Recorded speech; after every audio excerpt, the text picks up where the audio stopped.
Hello दोस्तों, नमस्ते, प्रणाम। मैं पुष्पा अम्बेडकर नगर से स्वागत करती हूँ अपने चैनल में। दोस्तों, आप सभी लोग कैसे हैं? आशा करते हैं अच्छे होंगे, स्वस्थ होंगे, मस्त होंगे। तो आप सबके बीच में एक सोहर का उठान गीत लेके आए हैं। आप सबको कैसा लगता है कमेंट में जरूर बताइएगा। राधे राधे दोस्तों।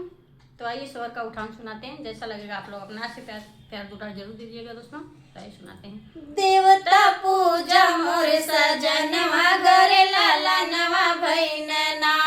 देवता पूजा मोर सजनवा घरे लाला नवा भैनना।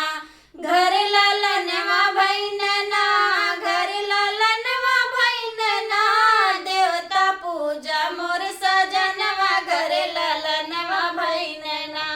देवता पूजा मोर सजनवा घरे लाला नवा भैनना। सासु जी आई देवता मनन को मांग अपने। सासु जी आई देवता मनन को मांग अपने। एक पियरी के बेवत कैनी हम पैनब की देव। देवता पूजा मोर सजनवा घरे लाला नवा भैनना। देवता पूजा मोर सजनवा घरे लाला नवा भैनना। घरे लाला नवा भैनना।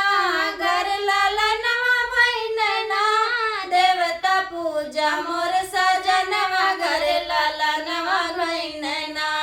देवता पूजा मोर सजनवा घरे लाला नवा भैनना। जठल जी आई पिपरी पिसन के मांग अपने। जठन जी आई पिपरी पिसन के मांग अपने। एक चुनरी के बेवत कैनी हम पैनब की देव। देवता पूजा मोर सजनवा घरे लाला नवा भैनना।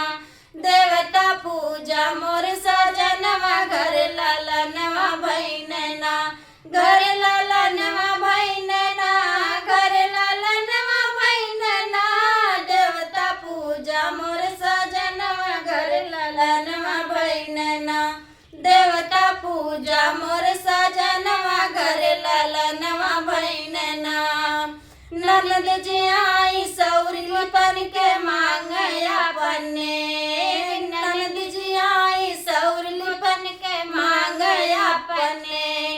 एक कंगन के बेवत कैनी हम पैनब की देव। देवता पूजा मोर सजनवा घरे लाला नवा भैनना। देवता पूजा मोर सजनवा घरे लाला नवा भैनना। घरे लाला नवा भैनना। घरे लाला नवा भैनना। देवता पूजा मोर सजनवा घरे लाला नवा